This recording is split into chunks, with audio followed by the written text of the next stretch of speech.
Marquee house का successor है, but इस इंसिडेंट के बाद उसे पानी से डर लगने लगता है एंड उसकी कंडीशन भी बहुत बुरी है। मैंशन में ये र्यूमर है कि फेलोन की ये हालत जैक ने की है, जिसके पास मैना भी नहीं है। जैक, जिसका सब लोग मजाक बनाते थे, आज वो सबकी बातों का मेन टॉपिक बन चुका है। उसके फादर, जो कि उसकी पावर से हैरान थे, उससे मिलकर बात करना चाहते थे। जैक रॉन की बनाई हुई चाय पी रहा था, तभी वहाँ एक सर्वेंट मैसेज देने आती है कि लॉर्ड मार्की जैक से मिलना चाहते हैं। रॉन जैक के साथ जाना चाहता था, बट जैक अकेले ही चला जाता है। जब वो वहाँ जाता है तो नाइट्स उसका रास्ता ब्लॉक कर देते हैं एंड उसे वेट करने के लिए कहते हैं। जैक उस नाइट को किक करता है एंड उसे लॉर्ड को ये बताने के लिए कहता है कि अगर वो उससे मिलना चाहते हैं तो उन्हें उसके पास आना होगा। ये सुनकर नाइट्स हैरान रह जाते हैं, बट लॉर्ड समझ जाता है कि जैक बदल चुका है और अब वो पहले जैसा नहीं रहा। लॉर्ड मार्की जैक के पास जाते हैं एंड वो याद करता है कि उसके फादर बिल्कुल भी नहीं बदले। उन्होंने लास्ट लाइफ में उसे मारने की कोशिश की थी क्योंकि वो घर से भाग गया था। जैक को अपने एक्शंस पर कोई भी पछतावा नहीं है एंड वो लॉर्ड से भी बदतमीजी से बात करता है। उसके फादर उसमें मैना चेक करते हैं, बट उन्हें उसमें मैना का कोई भी ट्रेस नहीं मिलता। उन्हें लगा कि जैक ने फेलोन को मार्शल आर्ट्स यूज करके डिफीट किया है एंड वो वहाँ से चले जाते हैं। जैक अपनी सेकंड मदर को टीज करता है, बट वो अपने फादर के रिएक्शन से सरप्राइज्ड भी है। हम देखते हैं कि रॉन एक लेटर पढ़ रहा है जो कि लॉर्ड ने भेजा है। इसमें जैक की पनिशमेंट के बारे में बताया है कि उसे 20 दिन के लिए जेल में रहना होगा और इसके बाद उसे किंगडम्स एकेडमी में अपनी कंपलसरी एजुकेशन के लिए जाना पड़ेगा। जैक एकेडमी जाना चाहता है क्योंकि उसके मास्टर के वहाँ काफी स्ट्रॉन्ग कनेक्शंस हैं, जिससे वो पावरफुल बन पाएगा। जैक पनिशमेंट एक्सेप्ट करता है एंड गार्ड्स के आने से पहले ही खुद ही प्रिजन में चला जाता है। वहाँ वो सोचता है कि फेलोन सारी नोबल पार्टीज में जाता है एंड एंजॉय करता है, बट उसे ये सब करना अलाउड नहीं है एंड उसे अपने ही घर में जेल में रहना पड़ रहा है। वो सोचता है कि लॉर्ड इस मैटर को दबाने के लिए एक सिनेरियो बनाएगा कि जैक ने ब्लैक मैजिक यूज कर फेलोन पर अटैक किया है। जैक अभी वीक है एंड प्रिजन में डिसाइड करता है कि उसे स्ट्रॉन्ग बनना है ताकि वो रॉन, एलिजाबेथ एंड अपने मास्टर को प्रोटेक्ट कर सके एंड इसके लिए उसे एकेडमी में जाना होगा और उसे किसी तरह 2 दिन में ही प्रिजन से निकलना होगा। हम जान पाते हैं कि मैना यूजर 10 रैंक में डिवाइडेड है। पहले से तीसरे सर्कल यूजर बिगिनर्स हैं, चौथे से छठे सर्कल यूजर्स एक्सपर्ट्स एंड 7वें से 9वें circle users high circle users हैं एंड जो 10वें सर्कल को अचीव कर लेते हैं उन्हें सुपर ह्यूमंस कहा जाता है। जैक अपनी पास्ट लाइफ की नॉलेज से 2 घंटे में ही पहला मैजिक सर्कल क्रिएट कर लेता है। तभी उसे वहाँ किसी के आने की आवाज आती है, बट वो और कोई नहीं, उसकी बहन एलिजाबेथ ही है। जैक उसे देख बहुत खुश होता है एंड उसे वहाँ से उसके साथ भागने के लिए कहता है क्योंकि वो जानता था कि उसकी बहन को घर में कैसे ट्रीट किया जाता है। बट एलिजाबेथ बहुत काइंड है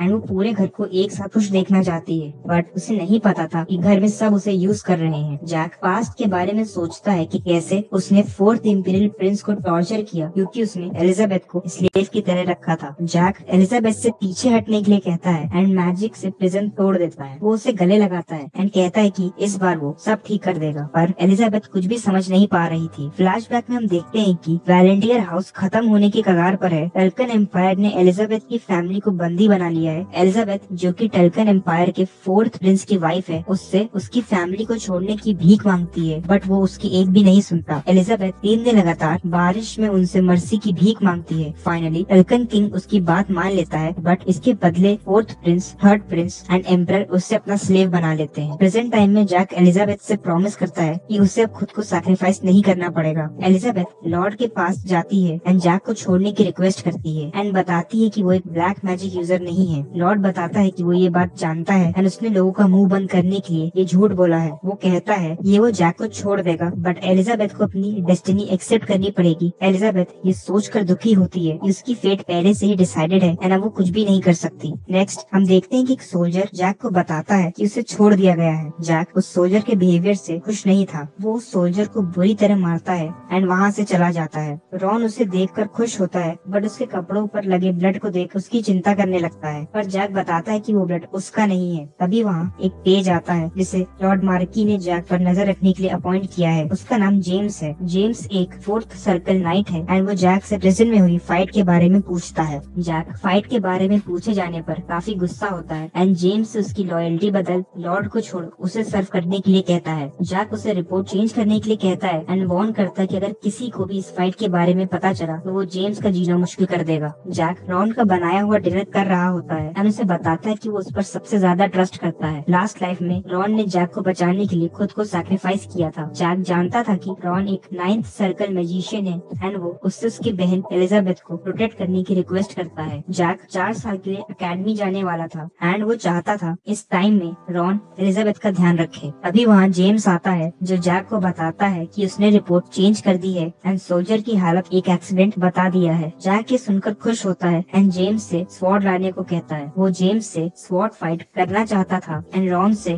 शर्त लगाता है कि अगर वो इस फाइट में बिना एक भी हिट लिए जीत गया तो रॉन को उसकी रिक्वेस्ट माननी होगी। जेम्स जैक से फाइट नहीं करना चाहता था क्योंकि उससे डर था कि अगर जैक को चोट लग गई तो बाद में उसे प्रॉब्लम्स फेस करनी पड़ेंगी। जैक ये आइडिया देता है कि उन्हें एक ऐसी जगह फाइट करना चाहिए जहाँ उन्हें कोई भी न देख पाए। रॉन उन्हें एक बेसमेंट में ले जाता है जिसे जैक की मदर ने उसकी ट्रेनिंग के लिए बनवाया था, बट जैक वहाँ कभी गया ही नहीं क्योंकि उसे ट्रेनिंग करना अलाउड नहीं था। फाइट लकड़ी की स्वॉर्ड से स्टार्ट होती है एंड जैक जेम्स पर अटैक करता है। जेम्स उसके अटैक को डॉज करता है बट फास्ट मूवमेंट से जैक जेम्स के गले पर स्वॉर्ड रख उसे डिफीट कर देता है। जैक जेम्स से फाइट को सीरियसली लेने के लिए कहता है। वही रॉन जैक की मूवमेंट्स देख हैरान था। वो ये नहीं समझ पा रहा था कि जैक जिसने कभी भी स्वॉर्ड नहीं चलाई वो इतनी परफेक्ट मूवमेंट से फाइट कैसे कर पा रहा है। रॉन जैक को देख सोचता है कि एक जीनियस भी इस लेवल तक स्किल्ड नहीं हो सकता है। इस बार फाइट रियल स्वॉर्ड एंड मैना यूज से होगी। जैक जो कि मैना यूज करना बहुत अच्छे से जानता था, वो मैना के स्पेशल यूज से एक ही अटैक में जेम्स को डिफीट कर देता है। जेम्स ये समझ नहीं पा रहा था कि एक फर्स्ट सर्कल फोर्थ सर्कल को कैसे हरा सकता है। जैक रॉन से उसकी बहन को प्रोटेक्ट करने के लिए कहता है और जेम्स को उसका हाउंड बनने के लिए कहता है। वो जेम्स से कहता है कि उसका हाउंड बनकर उससे ज्यादा पावर और अथॉरिटी मिलेगी एंड बदले में उसे जैक के एनिमीज को मारना होगा। जेम्स के ये पूछने पर कि उसे किसे मारना है, जैक फेलोन की तरफ इशारा करता है एंड उसे एक दिन देता है ये डिसाइड करने के लिए कि वो किसके लिए लॉयल रहना चाहता है।